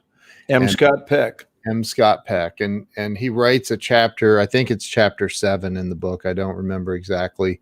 But it's on love and what love really is. And he says in there that, in the beginning of a relationship, it almost always, as far as a romantic relationship, it starts off as some sort of a sexual attraction. There's that energy is there. Mm-hmm. And then like eating filet mignon is a wonderful thing if you like filet. I happen to be a fan of ribeyes, but ribeyes, and I make a mean ribeye steak. I mean, I make a great ribeye steak, but I don't eat it every night. In fact, I don't, maybe once a week. Mm-hmm. And so, because ribeye gets old, it gets old. Everything gets old if you do too much of it. Right. So in a relationship, I think that too many people go into a relationship, and you said it a little bit ago, thinking that they literally, and I've done this isn't a judgment. I did it until I learned better. But they do it, and they're literally holding the other person hostage in the sense of, it's your responsibility to make sure that I'm happy. Yeah. And if your behavior is not in line with what makes me happy, then I'm going to be unhappy, and I'll make sure we're all unhappy. And as a result, they bounce around in relationships, and they blame the dating app, or they blame the bar, or they blame everything externally except for themselves. And when you say, hold it, I'm the one that's responsible for making me happy, and then you find someone else that has that same, like, hey, it's my responsibility to make me happy, not yours. And together we're going to come together, and it could be a dynamic, great thing. But it comes down to making a commitment that no matter what, like, we're doing this no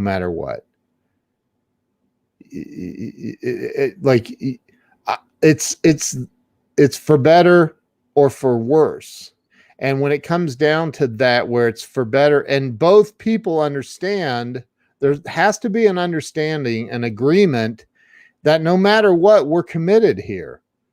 Mm-hmm. We're committed here. And if it ever comes to the place where you feel like this isn't working for you, or I feel like it's not working for me, then we discuss how we part ways and stay friends, hopefully.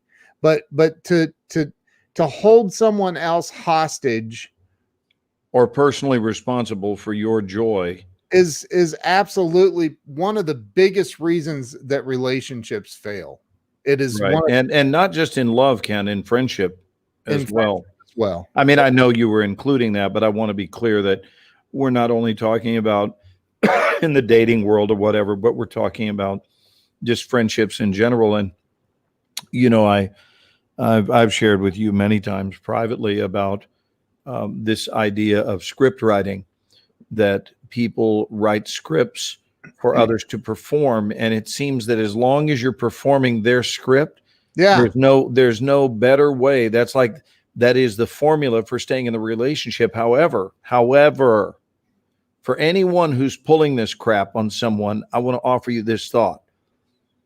You only think that's working for you, right? If you're the script writer, right? But if you're the one who's being asked to perform the dog and pony show, I got to tell you, it's not working, and it is a disaster in the making. So to me, we owe it to one another in life to be self-reliant, to come together as whole people, not two halves. I've never once said my better half, because I'm not a half, right? I'm not a half person. Carolyn's not my better half. She's the other WHOLE, whole human being. And this whole human being joins in with her, just as I do with my friends, joining in with their wholeness. And together we celebrate who it is we are and what it is we are and what it is we're experiencing in this beautiful dance called life. Right. But it's two wholes coming together to enjoy what it feels like to operate in synchronicity with one another, in unison, but not in a codependent way, but in a harmonious way. And I think that most relationships take turns being the melody and the harmony. And it's not two melodies getting together, and it's not two harmonies getting together. We take turns. Sometimes you're doing the melody and I'm doing the harmony, and sometimes you're doing the harmony and I'm doing the melody. But that to me is I think one of the number one things I look for in friendship is self-sufficiency. Yeah.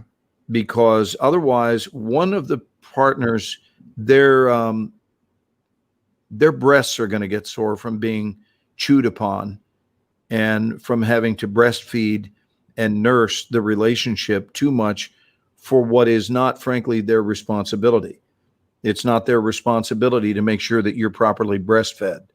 Right. You know, it's really an inside job, just like happiness. You know, I think, and Nicole says, what are your thoughts when a person asks what you're looking for in a relationship? I also think too many people assume what you mean rather than ask. Communication is the key. I do agree with that. You know, I think, and JR says one hand trying to applaud is pathetic. I agree with that too. And I meditate. Whoops, these things jump. How much of our wishes and desires to fulfill come out of cultural conditioning versus personal attitude?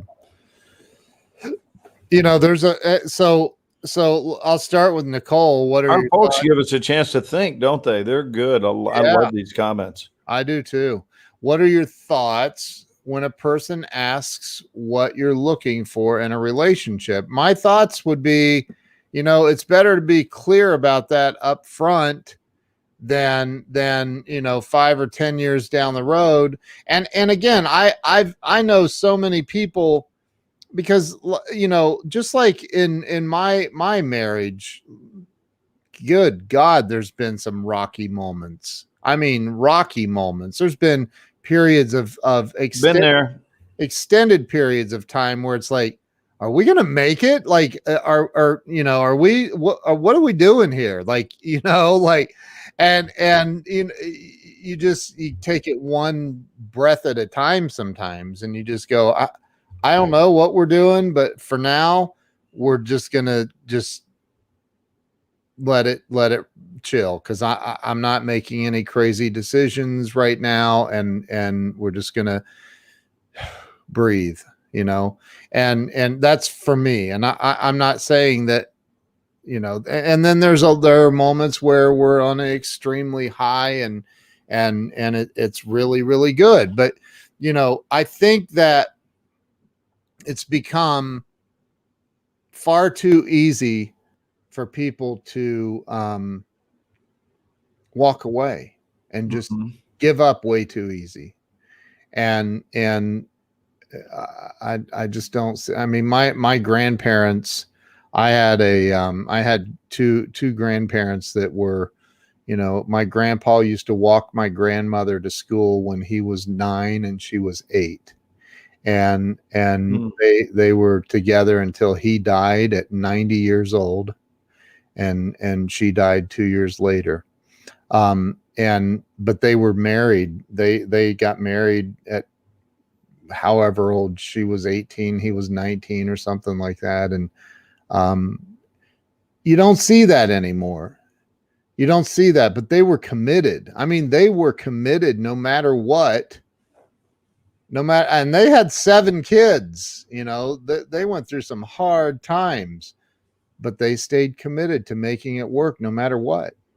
And it comes down to that. Comes down to that. There's been times in my business where I'm like, I'm sure there's been you've had to have times in your acting career where you were like, I don't know if I'm getting another job, you know, like, yeah, it didn't show up in that exact form, but there have certainly been times where I wondered if it was what I wanted to continue doing. And that was years and years ago, in my mid-20s, frankly. Yeah. And then, and it was burdensome to get through those periods because some of them would last as long as like 3 or 4 seconds. Yeah. Yeah. Right. That's how burdensome it was. I'd go, I don't know if I want, yes, I do. And then I was over with it. Yeah. I mean, you know, right. So, to answer that question about what do you look for in a relationship, I think if I were to answer that, I would say to the other person, whether it's a love relationship, of romance or marriage or friendship, that you're looking for someone who recognizes that every one of us are works in progress, and that I want to know your truth. I want to know your truth up front about what it is you believe you're here in the world to do, and who it is you are. What are the deepest yearnings of your soul? And I'm going to admit the same. And then we're going to find out if we have a match in the support of one another in the unfolding of those things. But, and to have fun. Fun is a huge part of it for me. I like to have fun. And I can't be spending extended periods of time with people that are a stick in the mud. I just can't do it. No. I have too much time, you know, and there's an opportunity to have fun most every day. Yep. And I like to have a really good time, but I also, I want to give credit to Carolyn for this, because neither one of us hold the misguided opinion that we know better how to live their life than they know how to live their life. Yeah. And that's worked out really well. It's gotten us through some tough spots to realize you were not there in that moment. You don't know exactly what that moment was, but I was there. And that's both people talking and living and making choices to the best of my God-given ability. And that I remain a work in progress, always have been and always will be. But my heart's, you know what I look for? I look for people whose heart is in the right place. Like their heart is really in the right place, that they want to be an ongoing contributor to moments, meaning they're here to make these moments better. They're Right. not here to make them worse.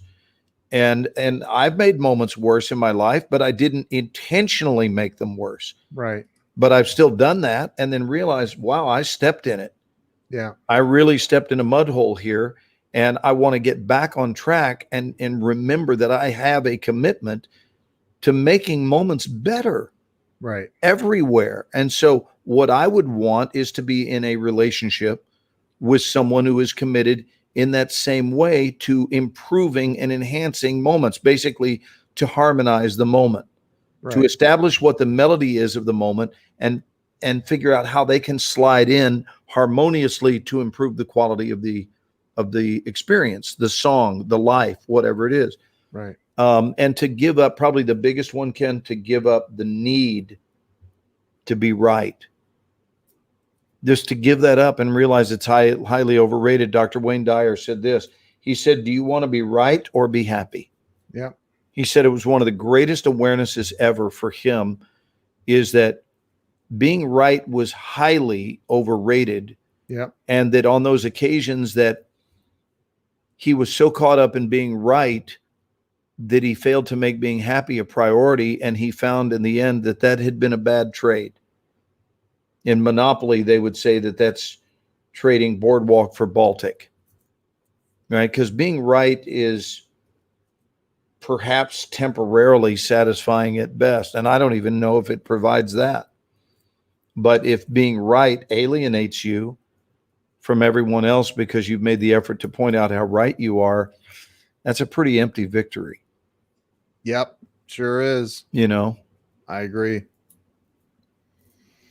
I agree. Hold on. I got a text message from my mom. My dad tested positive today for COVID.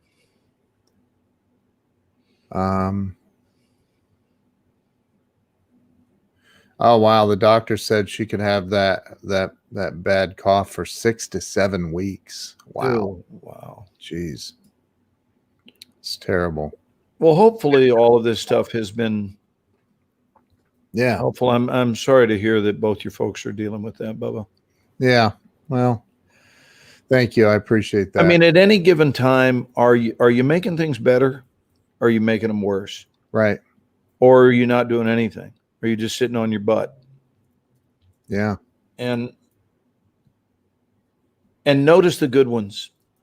Notice the good ones and notice what they do. Right? Notice what they do. Notice what health does and how health behaves. And then support people for their goodness, support them and praise them for that. And really notice, because it's a shame when someone is doing colossally great work on this planet and they get ignored. Yeah. When someone's really suited up and showing up to make the world a better place and they get taken for granted. Or worse, somebody will find fault. And we ran into this recently, Ken, and I don't need to get into the story, but we ran into something where a lot of helpful ideas and teachings and strategies were being shared. And what was obsessed over was one moment that was disagreed with. Yeah. And just try to get away from that habit of noticing the one wrong thing with your partner or with your friend, but instead notice the flurry of greatness. Yep. And of humanity and decency and love and kindness and thoughtfulness and generosity and intrinsic goodness. Just celebrate that and go, you know what? Don't we all deserve to be averaged out?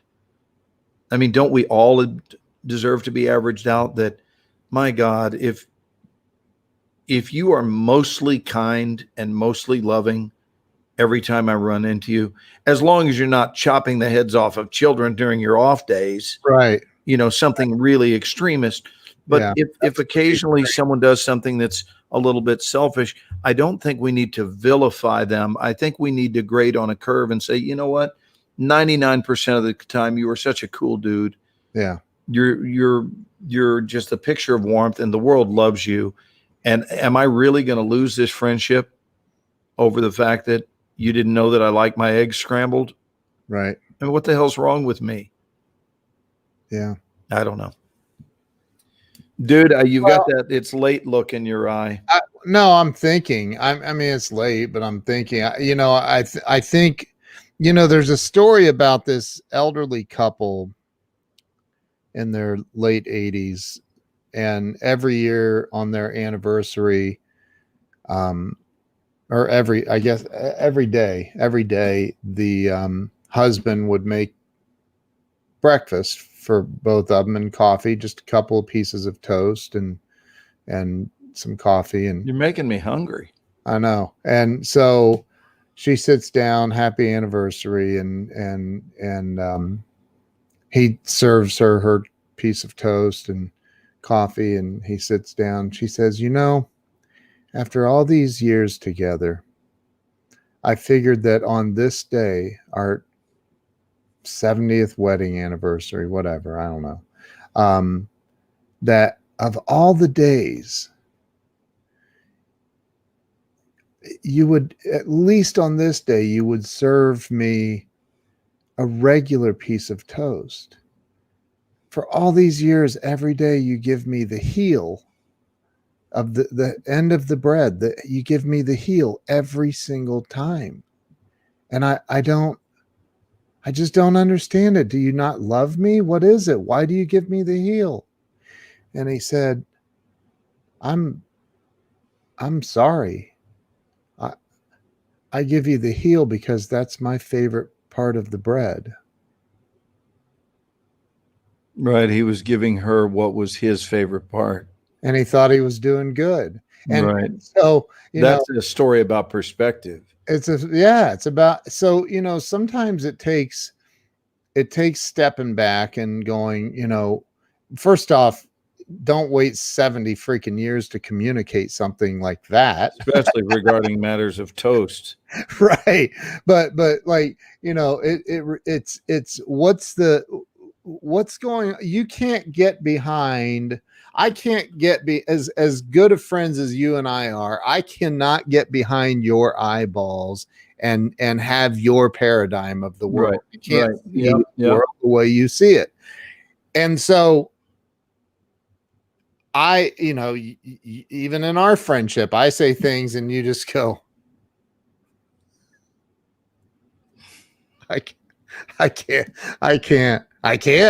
even relate to that, Ken. And me, I think I can't, no, I can't relate to that, dude. I'm sorry. I love you, but I can't really, it's very rare because we can relate to a lot of stuff. Right. But like, it's okay. It reminds me, the beauty of your story reminds me of an equally beautiful story where a 98 and a 97-year-old couple that had been married for almost 80 years were getting a divorce. And of course, this. Sorry. That's funny. So they were getting a divorce at 98 and 97, and they were interviewed, and they were asked why, after almost 80 years of marriage, would you get divorced now? I mean, I understand divorce, and even after many years, but not this many. Right. And their response was, well, of course we had to wait for the kids to die. So.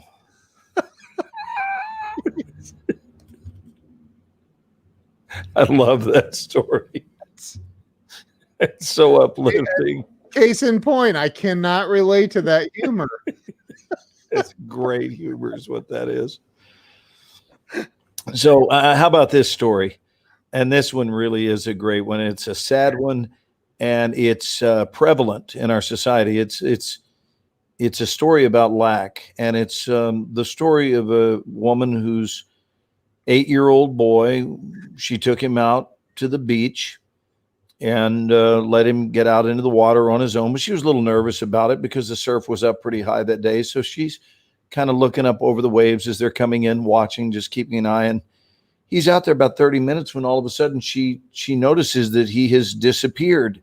And the number of boys that are out there with him has changed by one. And she rushes to look closer up from the beach, and he is not there. And she's scared, and she runs and grabs the lifeguard, and the lifeguard jumps into the water and goes out, and it's crystal clear water. And he can see that her boy is in fact down on the bottom, and he dives down, gets the kid up, brings him back to the beach, and starts madly performing CPR.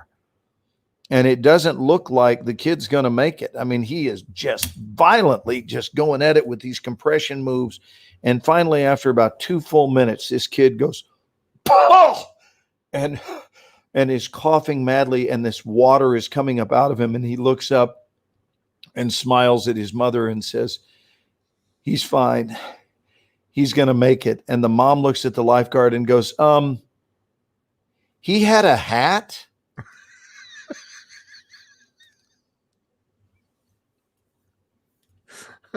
So if you are one of these people who are busy noticing that there is a missing hat when someone just saved your son's life, right, or metaphorically, to a lesser extent, someone did something really nice for you, right, and instead of being a celebrator of that, you are the commenter on the fact that he had a hat.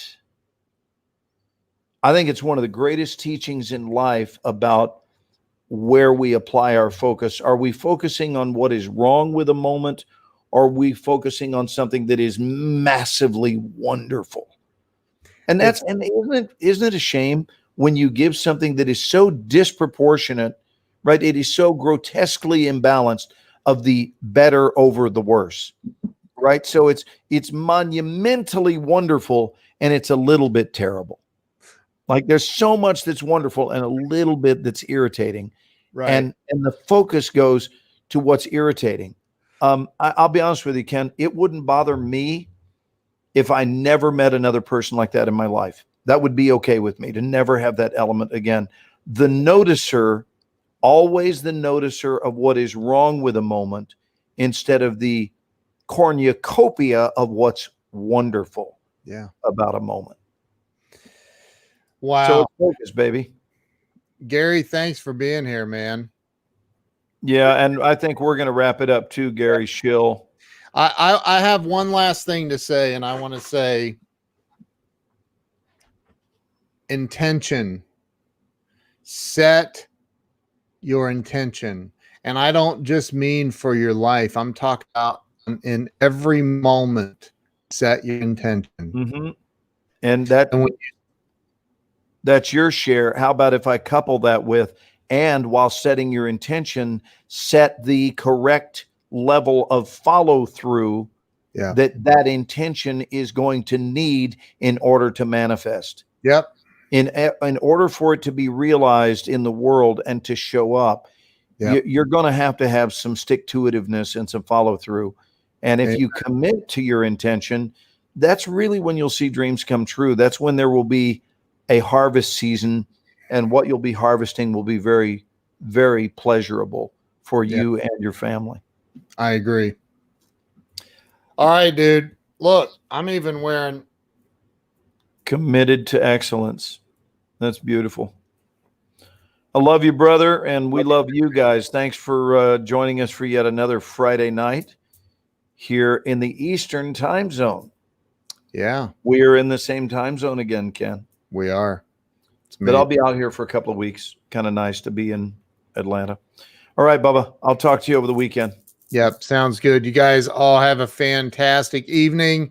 And don't forget about Sunday evening at 8 p.m. Eastern Standard Time, 5 p.m. Pacific. It's the Ken and Glenn Show with a guy named Scott. See you guys. Good night, guys. Bye-bye.